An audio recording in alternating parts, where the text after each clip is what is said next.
Bienvenidos y bienvenidas a APSE Noticias. Estas son las informaciones para hoy jueves 26 de agosto. Diputados aprueban ley que perdona deudas a la Caja.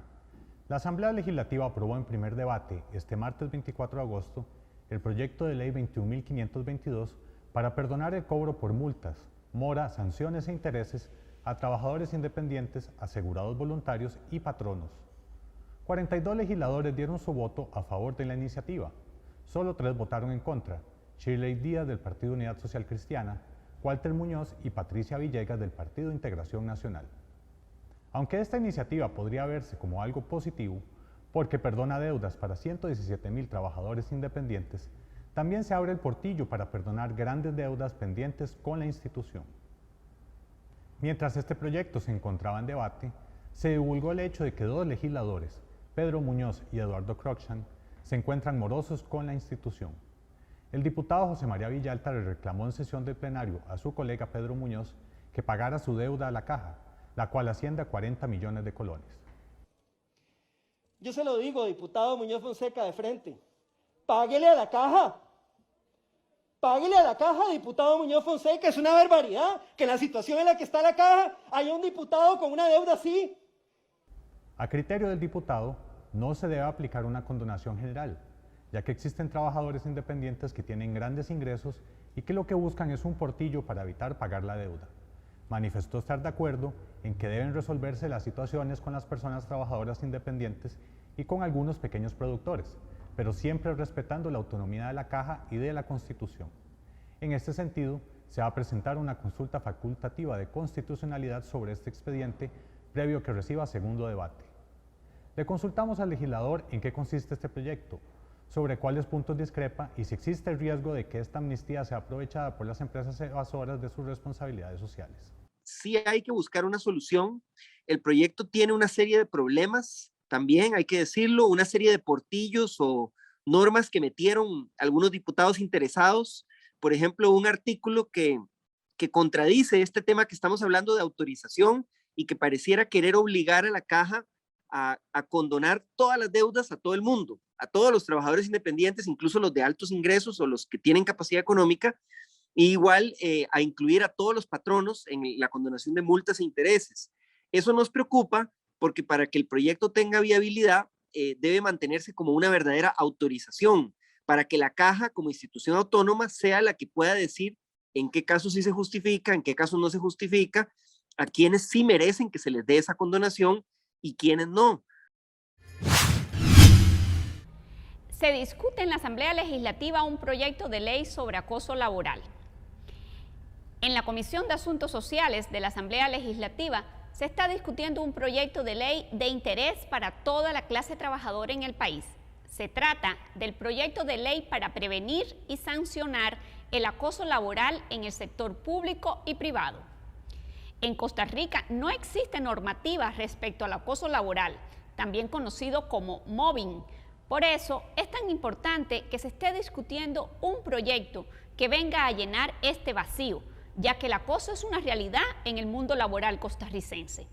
Así nos los comenta para APSE Noticias Susan Quiroz Díaz, secretaria general de la Unión Nacional de Trabajadores, sindicato que reúne a trabajadoras y trabajadores tanto del sector público como privado. Definitivamente el acoso laboral es un fenómeno que cada vez está más presente en los diferentes centros laborales de nuestro país y que afecta no solo el derecho a un ambiente de trabajo en armonía y sano, sino también los derechos humanos de las personas trabajadoras. En tiempos de COVID, de pandemia, hay mucha angustia, mucho estrés en los diferentes centros de trabajo y pues obviamente se ha acrecentado las denuncias por acoso laboral en los diferentes centros de trabajo en los que tenemos organización sindical. El acoso y violencia en el mundo del trabajo está definido en el Convenio 190 de la Organización Internacional del Trabajo como el conjunto de comportamientos y prácticas inaceptables o de amenazas de tales comportamientos y prácticas, ya sea que se manifiesten una sola vez o de manera repetida, que tengan por objeto que causen o sean susceptibles de causar un daño físico, psicológico, sexual o económico. El proyecto que se discute bajo el expediente 20.873 tipifica las conductas que constituyen acoso laboral. Algunas de estas son: realizar un cambio de espacio físico sin justificación en condiciones inferiores a las que estaban anteriormente; limitar el acceso a información, herramientas o materiales necesarios para el trabajo; asignar tareas incongruentes con las funciones por las que fue contratada la persona; aumentar o disminuir de forma injustificada la carga de trabajo; constantes amenazas de despido; excluir de forma reiterada a la persona trabajadora de reuniones, comunicaciones, etc.; envío de mensajes con contenido injurioso, ofensivo o intimidatorio; realizar, fomentar o difundir expresiones de burla, comentarios denigrantes, calumnias.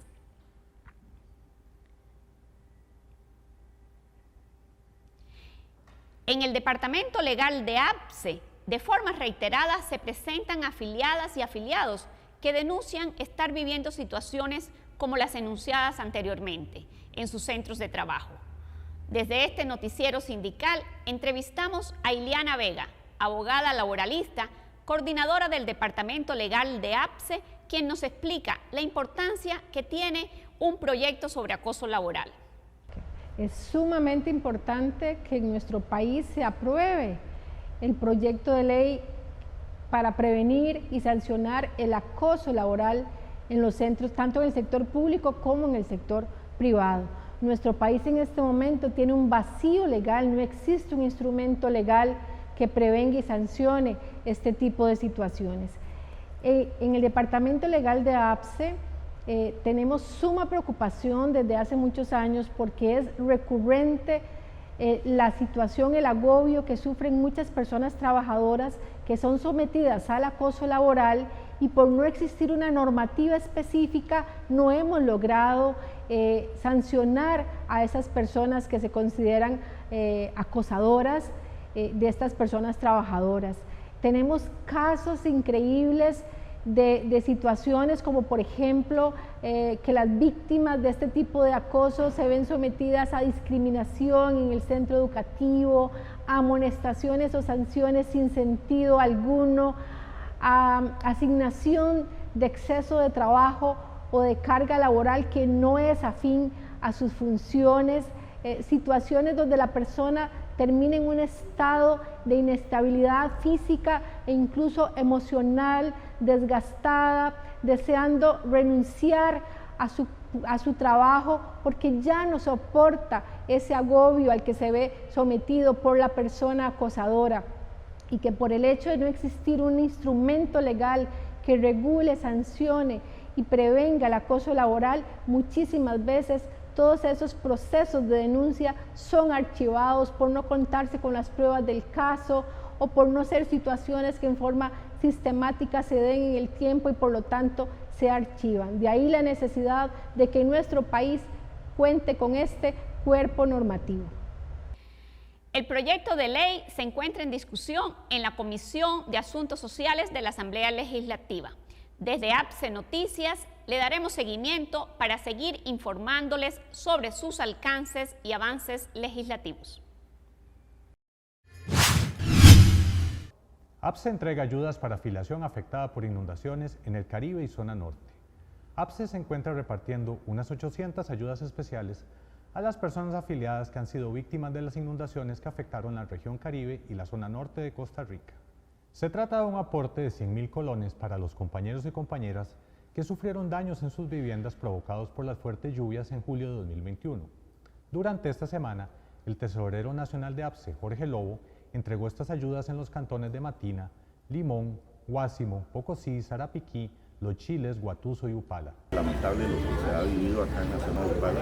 Igual la afectación en Turrialba, en Limón, en Zazaola y en Pipí, pues nosotros pudimos palpar en esta gira el dolor que sienten estas familias por todas las pérdidas. Y APSE, como sindicato y una de nuestras consignas de la solidaridad. La entrega de estas ayudas se anunció desde el pasado 23 de julio. La recepción de documentos concluyó el martes 10 de agosto. Según lo establece el artículo 81, inciso B de nuestro estatuto, la organización cuenta con un fondo de contingencia para ayudas en casos de emergencia. Una de las personas afectadas por estas fuertes inundaciones narró a APSE Noticias las afectaciones sufridas en su vivienda y la ayuda que le brinda APSE a través de esta donación.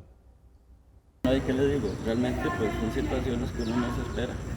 Son situaciones que te llegan de pronto, que te afectan enormemente. Imagínate vos tal vez estar tranquilo en tu casa o estar trabajando y que de pronto te llamen de que el río está afuera y está a punto de inundar tu casa. Y llegar a la casa y pues ver tus cosas a veces nadando. Es realmente triste y pues incómodo, difícil. Yo viví la experiencia, por ejemplo, de prestar un pick-up a una amistad para sacar lo que se podía en ese momento. De hecho, por ahí, mi hija, íbamos saliendo ahí, nos llevamos un susto tremendo porque el pick-up es alto y llegué a un punto de la calle en que ya el agua me llegaba casi a la tapa del motor, un chorro de agua, dije yo. Y yo con un bebé a un lado, mi hija en el cajón, mi doña, o sea, fue realmente difícil, fue incómodo, fue duro, porque yo dije, bueno, si me apagué este carro aquí, bueno, a la mano de Dios, pero gracias a Dios pudimos salir adelante, lo importante es tener salud y que todos estamos bien, el material ahí poco a poco se va recuperando. APSE ha realizado acciones similares en situaciones de emergencias naturales, como lo ocurrido durante la tormenta tropical Nate en 2017 o con el huracán ETA en el año 2020. Atención, se adelantaron las fechas de segunda dosis de vacuna contra la COVID-19. La Caja Costarricense de Seguro Social anunció el día de ayer que las fechas para la segunda dosis de la vacunación se adelantarían un mes. Si a usted le tocaba la segunda dosis de vacuna entre el 30 de agosto y el 14 de noviembre, la fecha que se le había asignado se adelanta un mes. En la gráfica que aparece en pantalla, usted puede ver las nuevas fechas que le correspondería ponerse la segunda dosis. Pero ojo, este cambio es solo para las personas entre 30 y 57 años. Si usted tiene más de 57 años o está embarazada y aún tiene pendiente la segunda dosis de la vacuna, no se preocupe, se mantiene la fecha indicada originalmente, porque en esta población el plazo entre una y otra vacuna es solo 21 días. El objetivo de esta medida tomada por la Caja es alcanzar con mayor rapidez la inmunidad que otorga el esquema completo de vacunación. Actualmente, solo 1 millón de personas tienen las 2 dosis de la vacuna. Recordemos que todas las trabajadoras y trabajadores del MEP están cubiertas por el derecho establecido en el artículo 65 de la Convención Colectiva de Trabajo, que otorga permiso con goce salarial para asistir a citas médicas. En este caso, de las citas de vacunación, solo deben avisar con anterioridad del día que les corresponde asistir a vacunarse y entregar posteriormente una fotocopia del carnet de vacuna donde se compruebe el día, la hora y el lugar donde fue vacunada la persona trabajadora. El caso Cochinilla tiene tentáculos en múltiples comunidades del país.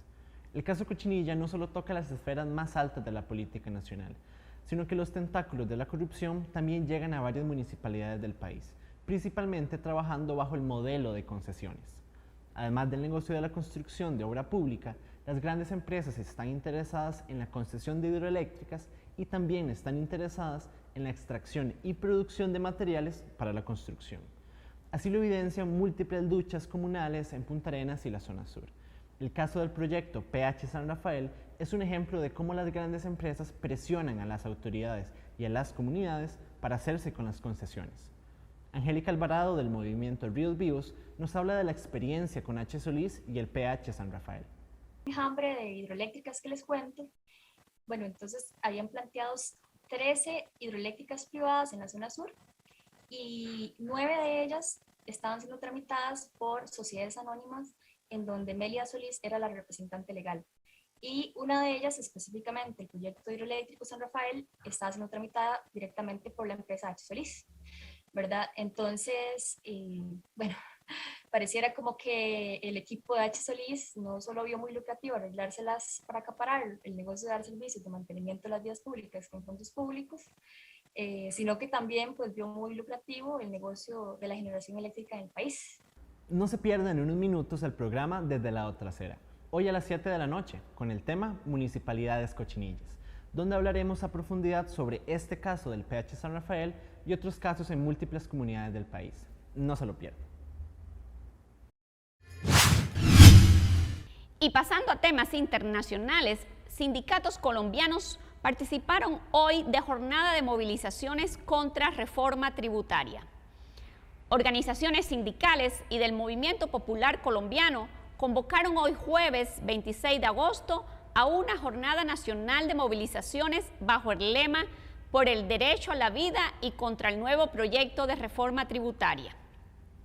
Según el Comité Nacional de Paro que convocó a esta nueva jornada, la reforma tributaria del gobierno de Iván Duque tiene un profundo carácter neoliberal y regresivo, ya que mientras mantiene intactas las ganancias de las grandes empresas y del capital financiero, descarga sobre los hombros de las personas trabajadoras del Estado medidas regresivas como el congelamiento de salarios. Asimismo, otorga al presidente colombiano facultades extras para la reestructuración de empresas estatales. Las trabajadoras y trabajadores de la educación colombiana estuvieron presentes en estas movilizaciones por todo el país, convocados por la Federación Colombiana de Trabajadores de la Educación, FECODE. Las organizaciones también denuncian los reiterados asesinatos de líderes y lideresas sindicales durante todo el año. En particular, mucha indignación ha causado el asesinato esta semana del líder estudiantil Esteban Mosquera. Asimismo, exigen al Congreso la discusión de 10 proyectos de ley presentados el mes pasado por los sindicatos. Las razones por las que el pueblo colombiano ha salido hoy a las calles son muy similares a las que sostuvieron los sindicatos costarricenses durante la huelga del 2018 contra el combo fiscal. Los fundamentalistas talibanes regresaron al poder en Afganistán tras 20 años de invasión estadounidense. El drama en Afganistán continúa tras 2 semanas bajo el dominio talibán. El pasado 15 de agosto, los talibanes tomaron Kabul, la ciudad capital de Afganistán, en una rápida ofensiva que doblegó al Ejército Nacional Afgano, financiado y entrenado por los Estados Unidos tras el anuncio de su salida del país en el 2020. En el 2001, un mes después del atentado a las Torres Gemelas, el presidente George Bush, hijo, lanzó la ofensiva militar Libertad Duradera, que tenía como propósito invadir Afganistán para encontrar a Osama Bin Laden, a quien supuestamente escondían los gobernantes talibanes. La guerra ha sido la más larga en la historia de Estados Unidos y Afganistán quedó devastado. La Oxfam advierte que la pobreza en el país asciende al 40% y que el conflicto permanente provoca secuelas muy graves en las poblaciones menos protegidas, como las niñas, los niños y las mujeres. Valeria Rodríguez, internacionalista y especialista en la región, nos explica. Sobre los impactos más graves a nivel social que se están dando y se van a dar con el regreso del talibán, el primero y más evidente tiene que ver con la crisis humanitaria en que se encuentra Afganistán en este momento, una crisis que no es nueva, que lleva ya varias décadas y en la que la respuesta de los estados vecinos y de los estados responsables de la crisis ha sido la de no responsabilizarse.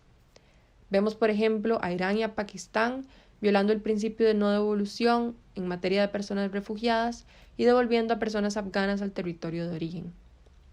Vemos también discursos xenófobos, discursos de odio, promovidos desde Estados Unidos, desde la Unión Europea y desde Rusia, que se han negado a responsabilizarse por esta crisis y que en su lugar han optado por la securitización de sus fronteras, provocando que las personas migrantes provenientes de Afganistán no puedan ingresar a sus territorios, a pesar de que, como dije, son los principales responsables de la crisis. Y además vemos un tejido social fragmentado, producto de 4 décadas de conflicto en Afganistán, y es ahí donde tendremos que guiar nuestros ojos durante los próximos meses en el sentido de que hay un proceso de negociación entre las distintas facciones en Afganistán que en este momento se desarrolla en Doha y para el cual parecen haber pocos incentivos. Es decir, esta negociación tiene el reto de devolver la confianza y la reconstrucción de este tejido a la población, pero que los talibanes no encuentran mayor incentivo por participar de estas negociaciones, puesto que ya se encuentran en el poder. En este momento, múltiples protestas por todo el país afgano son silenciadas por los fundamentalistas talibanes, quienes ya han asesinado a múltiples habitantes. La crisis humanitaria que provoca el regreso de los talibanes todavía es muy difícil de dimensionar. Muchas gracias por acompañarnos en esta edición de APSE Noticias, el noticiero sindical de Costa Rica. Nos vemos el próximo martes 31 de agosto a las 6 de la tarde.